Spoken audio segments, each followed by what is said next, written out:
1 रुपए कमाओ, 1.25 रुपए खर्च होता हो, पैसा हाथ में नहीं दिखता हो, तो शिव महापुराण में बड़ा सुंदर वर्णन किया गया। से दीप महत्वता, घर में 2 दिए हमेशा रखना चाहिए, घी का दिया हो चाहे तेल का दिया। ज्यादा से ज्यादा दियों को बदलना नहीं चाहिए। जैसे मालूम पड़े आज ये वाला दिया लगा दिया, फिर 15 दिन चला उसको फेंक दिया, दूसरा दिया लगा दिया। शास्त्र कहता है, शिव महापुराण कहती है, जिसके घर में दिया एक लेता है और वही दिए में निरंतर बत्ती लगती रहती है, तो उसके घर में संपदा की वृद्धि होती रहती है। दिया ज्यादा नहीं लगता, संपदा। बेलपत्री के पेड़ के नीचे सोमवार के दिन किसी ब्राह्मण को यदि या ब्राह्मण के बालक को खीर का भोजन करा दिया जाए, और यदि ये भी नहीं करा सके तो सोमवार के सोमवार शाम के समय अगर बेलपत्र के पेड़ के नीचे घी का दिया लगाकर आए, 5 सोमवार लगाकर आइए, अपने आप लक्ष्मी में बरकत बनना चालू हो जाती है, संपदा बढ़ना चालू हो जाती है। क्यों? रुद्राक्ष का वृक्ष भगवान शंकर के नयन अश्रु से बना है, और बेलपत्री का वृक्ष माता पार्वती के नयन अश्रु से। इसलिए बेलपत्री के पेड़ के नीचे शाम को दिया लगाने से लक्ष्मी की प्राप्ति होती है। व्यापार नहीं चलता तो लक्ष्मी आती है, कहीं पैसा डूब गया तो लक्ष्मी प्राप्त होती है। हजारों लाखों गुना पुण्य बेलपत्री के पेड़ के नीचे की मिट्टी का शिवलिंग बनाकर पूजन करने से प्राप्त हो जाता है। हजारों लाखों गुना पुण्य। जिस लड़का लड़की का विवाह नहीं होता, बेलपत्री के पेड़ के नीचे शिवलिंग का निर्माण कर कर, उसका पूजन कर कर, आराधना कर कर, घी का दिया लगाकर शंकर भगवान के शिवलिंग का विसर्जन शाम के समय करे।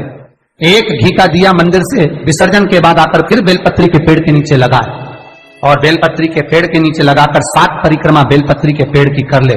झोली पसार का प्रणाम करके बेलपत्री के पेड़ के नीचे की मिट्टी को सिर पर लगा ले और चले जाए। 3 से 4 महीने के अंदर उसका विवाह पक्का हो जाता है। माँ, ये साधारण नहीं है। लक्ष्मी तू इसके नीचे निवास है, इस बेलपत्र के नीचे तेरा निवास है, तू यहां रहे।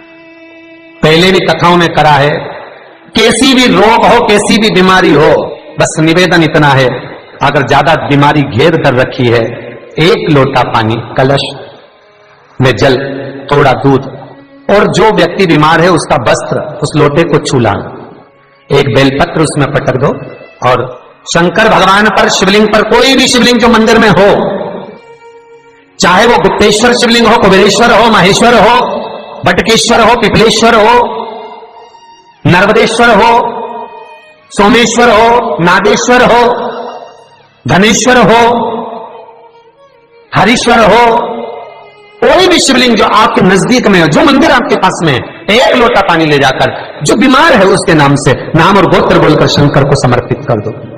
महाराज, मुझे पूर्ण विश्वास है मेरे शिव पर, आराम लग जाएगा। लगभग आधा घंटा, 1 घंटा, 2 घंटे।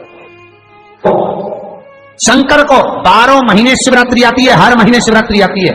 किसी भी महीने की शिवरात्रि को यमुना का जल और गंगा का जल दोनों एक साथ जब चढ़ाते हैं तो मनुष्य की मनोकामना 3 महीने के अंदर पूरी हो जाती है। महाराज, 3 माह। इसलिए आज भी लोग मानसी गंगा के तट पर जो चकलेश्वर महादेव हैं, उनको जल चढ़ाने के लिए यमुना जी का जल कावड़ में भर कर ले जाते हैं। कावड़ कहां लेकर जाते हैं? चकलेश्वर महादेव पर। यमुना मथुरा से जल गोवर्धन लेकर जाते हैं चकलेश्वर महादेव, चकलेश्वर महादेव यमुना का जल लेकर जाते हैं। शास्त्र कहता है, मानसी गंगा के तट पर गिरी गोवर्धन जी की परिक्रमा में जो मानसी गंगा पड़ती है, मानसी गंगा के तट पर चकलेश्वर महादेव विराजमान है। यमुना जी का जल भरकर जो प्रदोष के दिन चकलेश्वर महादेव को 3 बेलपत्र, 1 सुनी का पत्र उसमें कलश में डालकर, 7 चावल के दाने उसमें डालकर, जिस व्यक्ति से पैसा लेना हो वो नहीं दे रहा हो, रुपया अड़ गया हो, कहीं व्यापार में डूब गया हो, धन नहीं आ रहा हो, वो जल जो शंकर जी को, चकलेश्वर महादेव को समर्पित कर देता है, उसका धन गया हुआ 6 महीने के अंदर उसके पास वापिस प्राप्त हो जाता है। चकलेश्वर महादेव। मैं फिर निवेदन करूंगा, जीवन में अगर दुख है, तकलीफ है,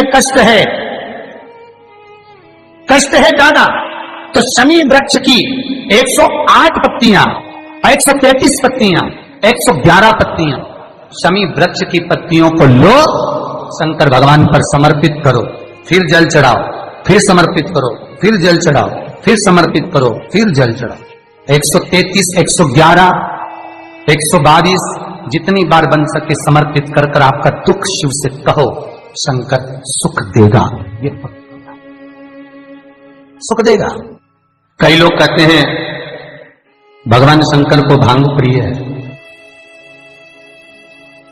शिवरात्रि के दिन लोग रात भर भांग घोट घोट के शंकर भगवान का नाम ले लेके खूब पीते और बदनामी मेरे भोलेनाथ की करते कि शंकर जी का प्रसाद है।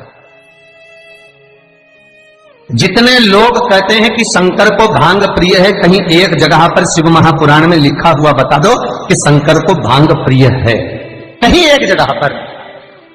और शिव पुराण जाने दो तो लिंग पुराण के अंदर बता दो, कहीं पद्म पुराण में, अग्नि पुराण में, नर्मदा पुराण में, भविष्य पुराण में, नारद पुराण में, बरहा पुराण में, जहां तुमको मिल जाए वहां लिखा हुआ बता दो कि शंकर को भांग प्रिय है। तो फिर क्यों देवता का नाम बदनाम करना? कई लोगों ने शंकर जी के ऐसे ऐसे फोटो बना रखे कि शंकर जी गांजा पी रहे हैं। ओ भैया, पीना तुमको है, नाम उसका बदनाम कर दो। कई जगह पर भगवान शंकर के ऐसे चित्र बना दिए कि शिव को भांग की प्रियता है। बेलपत्र यदि लक्ष्मी प्रदान कर रहा है, बेलपत्र यदि आपको संपदा प्रदान कर रहा है, तो शमी पत्र आपको वैभव प्रदान कर रहा है। शमी पत्र आपके जीवन में सुख का अनुभव करा। शमी पत्र आपके जीवन में अटके हुए काम को सिद्ध करा। वैभव, कार्य सिद्धि, सुख, ये शमी पत्र प्रदान करता है।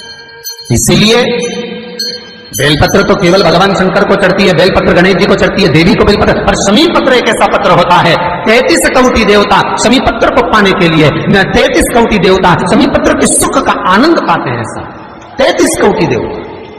शमी का पौधा कब भगवान शंकर के शरीर से प्रकट हुआ? बेलपत्री का पौधा तो माता पार्वती के नैन अश्रु से प्रकट हुआ। रुद्राक्ष का पौधा भगवान शंकर के नैन अश्रु से प्रकट हुआ। और शमी का जो पौधा है वो उमा और महेश।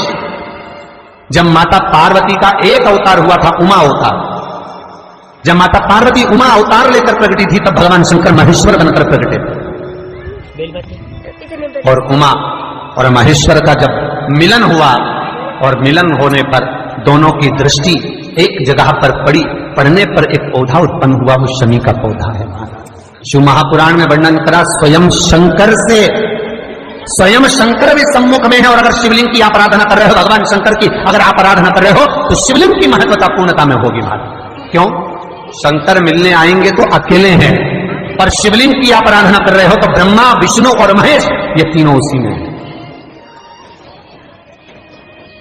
एक शिवलिंग में आपको पहले भी कहा है कि शंकर का शिवलिंग जो होता है, उस शिवलिंग में नीचे का भाग ब्रह्मा है, मध्य का भाग विष्णु है और ऊपर का भाग शिव है। उसी शिवलिंग में स्वयं मां जगज्जननी जगदम्बा विराजी है, उसी शिवलिंग में गणेश विराजे हैं, उसी शिवलिंग में कार्तिकेय विराजे हैं, उसी शिवलिंग में भगवान शंकर की 5 लड़कियां जया, विषहरा, शामरिवाणी, दो तनी देव ये विराजी हैं। उसी शिवलिंग में शंकर भगवान की छोटी लड़की अशोक सुंदरी विराजी है। संपूर्ण परिवार और 33 कोटि देवताओं का जो आराध्य देव है ब्रह्मा, विष्णु, महेश, वो तीनों शिवलिंग में। ये पूरे भूमंडल पर, ये पूरी पृथ्वी पर शंकर जी की बड़ी बड़ी मूर्तियां नहीं मिलेंगी मंदिर के अंदर। राम जी की मूर्ति मिलेगी, भगवान कृष्ण की मूर्त मिलेगी, जगदम्बा दुर्गा भवानी की मूर्त मिलेगी, दत्त भगवान की मूर्त मिलेगी, शनि महाराज की मूर्ति मिलेगी, नरसिंह भगवान की मूर्ति मिलेगी, पर भगवान शंकर की कोई मूर्त मंदिर के अंदर नहीं। शंकर का शिवलिंग मंदिर के अंदर मिलेगा। क्यों? क्योंकि शंकर कहते हैं मेरे लिए ब्रह्मा, विष्णु, सारे देव मेरे अपने हैं, मैं इनको छोड़ नहीं सकता, वो मुझ में रंग। पार्वती मैया कहती है भोलेनाथ में समा। दुनिया के लोग कहते हैं, मेरे पास में अभी कुछ समय पहले नारद जी आए थे, नारद जी ने कहा क्यों उस भंगेड़ी से शादी करते हो, क्यों उस गंजेड़ी से शादी करते हो? तो क्या आप भांग खाते हो? क्या आप भांग खाते हो? शंकर भगवान बोले नहीं पार्वती, दुनिया खाती है, मुझे तो भोग लगाती है। तो तुम कुछ बोलते क्यों नहीं हो? दुनिया के लोग तुम्हारे सामने भांग रख देते हैं और तुम कुछ बोलते नहीं। अरे पार्वती क्या बताऊं, समुद्र मंथन में जब विष निकला, उस विष को मैंने पिया, पीने के बाद मेरे मुख से कुछ बूंदे जमीन पर गिर गईं। कैलाश पर्वत पर बूंदे गिरी, सांप और बिच्छू ने ले ली, कुछ बूंदे जमीन पर गिर गई, जिससे पौधा उत्पन्न हो गया भांग का। कोई दर्शन करने कैलाश पर आ गया, भांग लगी हुई देखी तो काट काट के ले गया, मेरे चरणों में पड़ी थी तो सोचा प्रसाद होगा, ले गया, घोट घोट के मेरे को भी पिलाए, खुद भी पी गया। पर मुझे भांग प्रिय नहीं है। पार्वती मुझे भांग की प्रियता नहीं है। पार्वती मैं क्यों नशा करूंगा? तो पार्वती बोलती है, दुनिया के लोग कहते हैं आप तो नशे ले हो। भगवान शंकर बोले हाँ नशा तो करता हूं, पर किसका? राम नाम और कृष्ण नाम। शंकर जी की कथा कहती है कि भांग घोट के, भांग पीस कर शंकर का श्रृंगार करो। क्यों? क्योंकि शंकर भगवान के कंठ पर जो विष भरा हुआ है, उस विष की तपन बहुत ज्यादा है। उस तपन को भांग का जो लेपन है, भांग का जो श्रृंगार है, वो ठंडक देता है। पर शिव महापुराण की कथा यह नहीं कहती कि तुम घोट घोट के पी जाओ।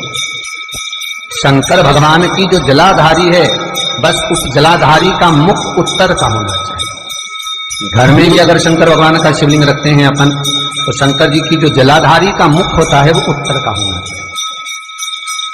भगवान को जब भी बेलपत्र आप शिवलिंग पर समर्पित करते हैं, तो ये डंडी का मुख आप जहां बैठकर कर रहे हो, आप उधर बैठे हो, इधर बैठे हो, इधर बैठे हो, जहां तुम भगवान शंकर के सामने बैठे हो, इस डंडी का मुख, तुम जिस जगह पर बैठकर बेलपत्र समर्पित कर रहे हो, तुम जिस जगह बैठकर बेलपत्र चढ़ा रहे हो, तुम जिस जगह बैठकर बेलपत्र को भगवान शिव को समर्पित कर रहे हो, इस डंडी का मुख आपके ठीक विपरीतता के भाव में होना चाहिए।